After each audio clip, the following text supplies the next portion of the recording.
Cuma 2 orang. Anita Julia, Julia Ningrum, Hadir Bu. Fani, Hadir Bu.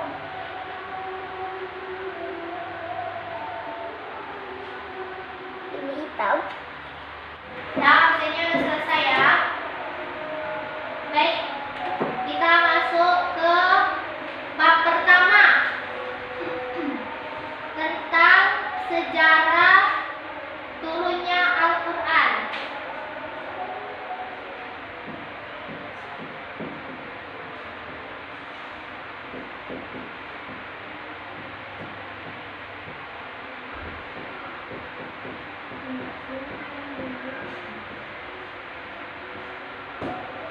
Sejarah turunnya Al-Quran. Nah, kita harus mengetahui pengertian Al-Quran terlebih dahulu.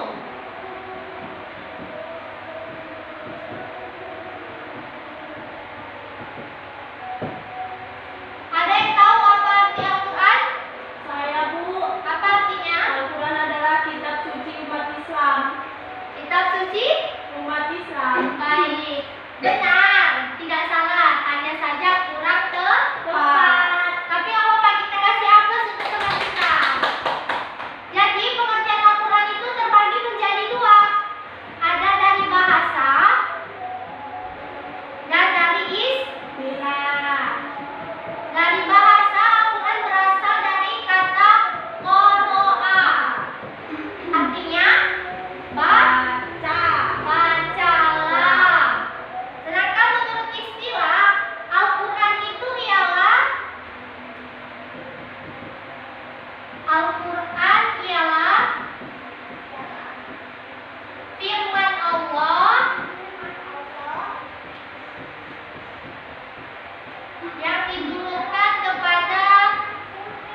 Jadi kita nggak sekaligus mengetahui drop gitu. Jadi Al-Quran itu dimengerti secara sedikit demi sedikit, nggak langsung semua gitu kita harus mengetahui. Dan dilaksanakan juga. Jadi ibadah itu nggak langsung semua dikasih, ada bertahap. Jadi ada tuntunannya, ada caranya. Jadi itu semua sudah diatur di dalam Al-Quran secara berangsur-angsur. Yang kedua, di antara ayat-ayat Al-Quran Itu ada yang ayat Al-Quran ada nasib dan mansur. nasib dan masuk. Yang ketiga, Ayat Al-Quran sesuai dengan peristiwa-peristiwa yang terjadi. turunnya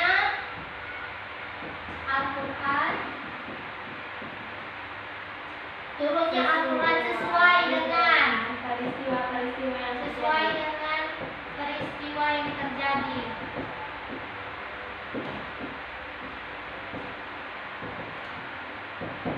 Nah, hikmah selanjutnya ialah turunnya Al-Quran sesuai dengan peristiwa yang terjadi.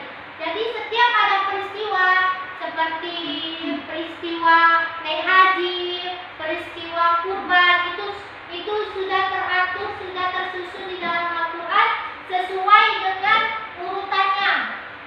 Itulah gunanya Al-Quran diturunkan secara berangsur-angsur. Yang keempat, agar mudah untuk dihafal.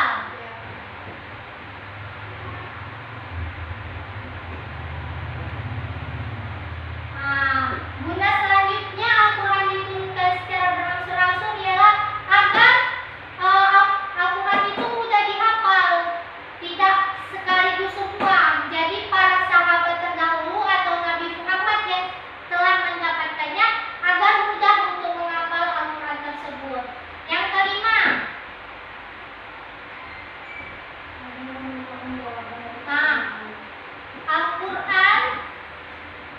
Al-Quran atau ayat-ayat yang di dalamnya merupakan Jawaban dari pertanyaan. jawaban dari pertanyaan. Nah, maksudnya ini yang kelima, ayat-ayat yang di dalamnya jawaban dari pertanyaan. Jadi zaman dulu itu kalau misalnya ada problem, Itu apa, Bu? problem itu suatu Masalah. masalah yang dihadapi oleh sahabat.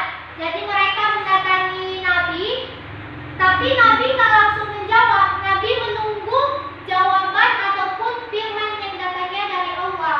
Jadi itu tadi sebabnya Al-Quran diturunkan secara berangsur-angsur, itu karena menjawab dari pertanyaan yang telah didapat oleh Nabi Muhammad. Nah, selanjutnya materi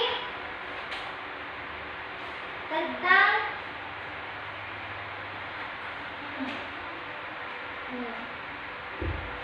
ini udah dimengerti hikmahnya? Hikmahnya ada 4. Yang pertama, agar Al-Quran dimengerti. Oh ya, maaf. Hikmahnya ada 5. Yang pertama, agar Al-Quran dimengerti dan dilaksanakan. yang kedua, di antara ayat Al-Quran ada yang nasih dan mansukh. Yang ketiga, turunnya Al-Quran sesuai dengan peristiwa yang terjadi. Yang keempat, agar yang kelima, atau ayat-ayat yang di dalamnya Jawaban dari dari pertanyaan. selanjutnya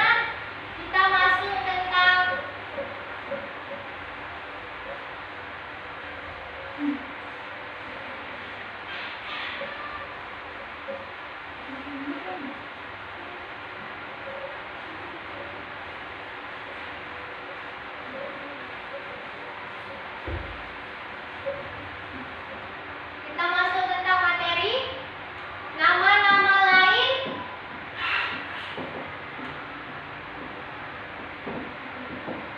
Al-Quran.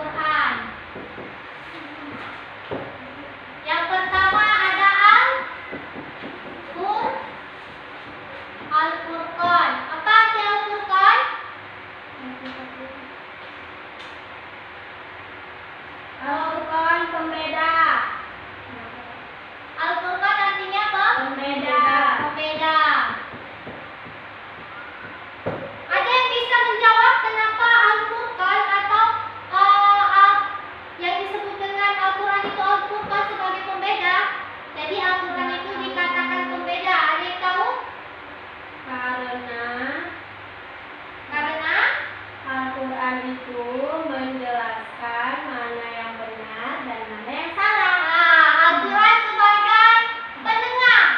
Mana yang benar dan mana yang salah. Yang kedua, nama lain Al-Quran ialah Al-Kitab. Jadi dalam bahasa Arab, kitab suci itu atau Al-Quran itu disebut dengan Al-Kitab. Yang ketiga, Az-Zik. Az-Zik yaitu peringatan. Ada yang tahu kenapa Al-Quran disebut dengan peringatan? Ada yang tahu?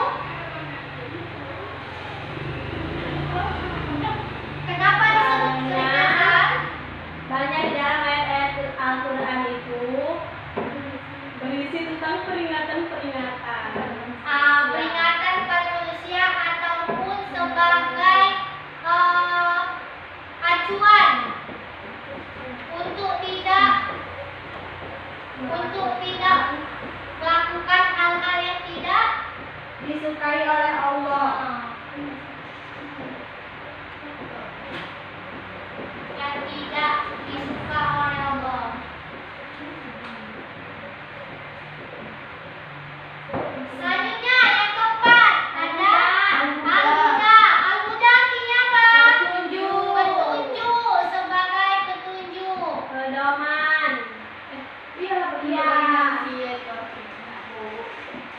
Petunjuk sebagai petunjuk. Maksudnya, ada yang tahu? Karena ayat-ayat ini itu petunjuk bagi manusia. Sebagai petunjuk bagi manusia. Jadi kalau misalnya manusia itu ada yang enggak dipahami atau ada masalah, Al-Quran bisa menjadi petunjuk sebenarnya bagi dia. Jadi sebenarnya manusia itu nggak perlu repot-repot kalau anak zaman sekarang apa namanya galau. Jadi Al-Quran itu sebagai petunjuk. Yang kelima ialah An-Nur. Ya, artinya cahaya. Sebagai penerang hati. Jadi ini juga An-Nur sebagai cahaya, sebagai penyejuk hati. Penerang, Bu. Penerang, Bu. Iya, Penerang itu penerang. AC, Bu. Penerang hati. Iya, penerang hati. Penerang hati. Yang terakhir Al-Bayyinah. Al-Bayyinah, artinya Keterangan. keterangan.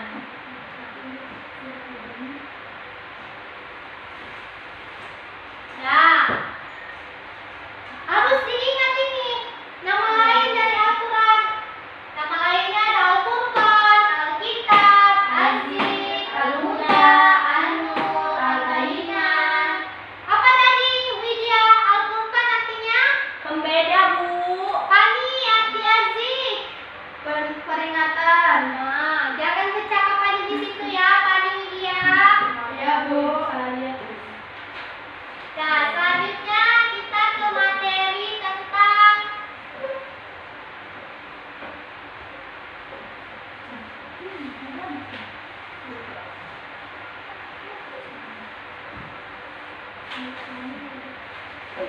materi selanjutnya ialah fungsi dan tujuan Al-Quran. Boleh minum nggak? Itu, Bu, ada di belakang. Yang pertama, Menuntun manusia ke jalan yang lurus. menuntun manusia ke jalan yang Benar. menuntun manusia ke jalan Yang benar. yang benar. Lurus. Jendela belok, Bu. Yang kedua, Sebagai mukjizat Nabi Muhammad. sebagai mukjizat Nabi Muhammad. Sebagai petunjuk atau pedoman hidup bagi seluruh manusia. Yang ketiga, Bu, kami dah hafal. Sebagai petunjuk atau pedoman hidup bagi Yang ketiga yakni sebagai pedoman hidup bagi manusia, seluruh manusia, Bu. Pedoman hidup bagi seluruh manusia.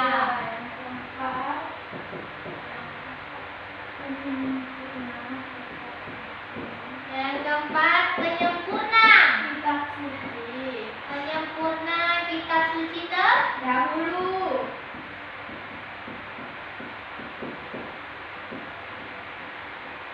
Yang kelima, Sebagai penjelasan tentang adanya kehidupan akhir, akhirat.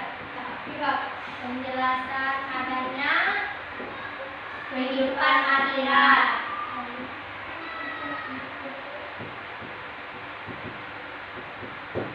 Nah, jadi fungsi dan tujuan Al-Quran itu ada 5. Yang pertama, menuntun manusia ke jalan yang benar. Nah, fungsi dan tujuan Al-Quran menuntun manusia ke jalan yang benar. Jadi, manusia yang berpedoman kepada Al-Quran, insya Allah hidupnya di jalan yang benar. Yang kedua, sebagai mukjizat Nabi Muhammad. Kenapa dikatakan sebagai mukjizat Nabi Muhammad? Karena Al-Quran Diturunkan diturunkan kepada Nabi Muhammad. Yang ketiga, sebagai pedoman hidup bagi seluruh manusia. Kenapa dikatakan pedoman? Biar manusia hidupnya nggak melenceng. Nggak melenceng, nggak salah arah, nggak salah tujuan. Yang keempat, penyempurna kitab suci terdahulu. Kitab suci terdahulu ada apa aja? Taurat, Zabur, Injil, dan terakhir yaitu Al-Quran sebagai penutup. 5. Sebagai Penjelasan adanya kehidupan akhirat. Jadi fungsi Al-Quran itu sebagai penjelas bahwa nantinya memang akhirat itu ada. Dunia ini hanya sementara dan akhirat ialah selama-lamanya. Sudah mengerti? Nyanyi. Nyanyi apa? Dulu.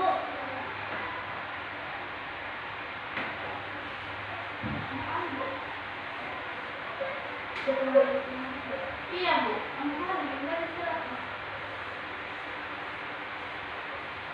Sabar ya. Bentar lagi bunyi bel.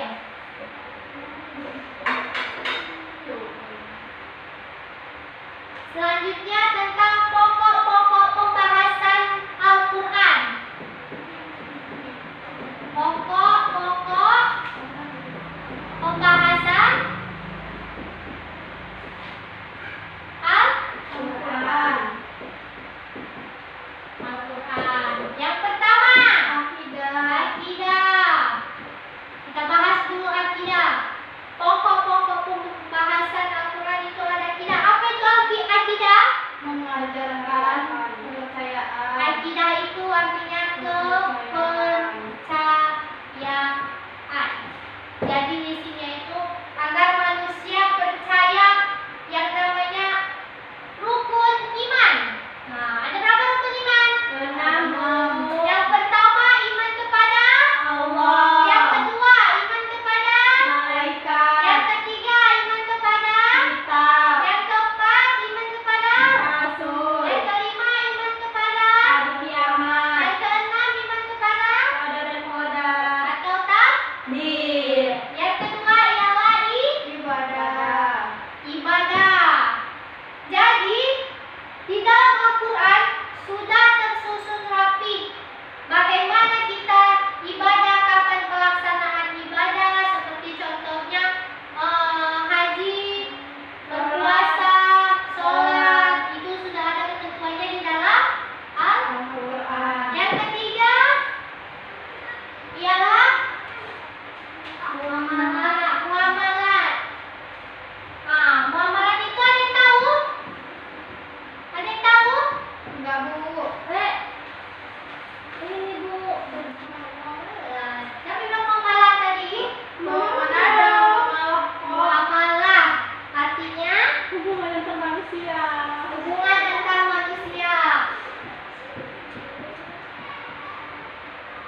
Jadi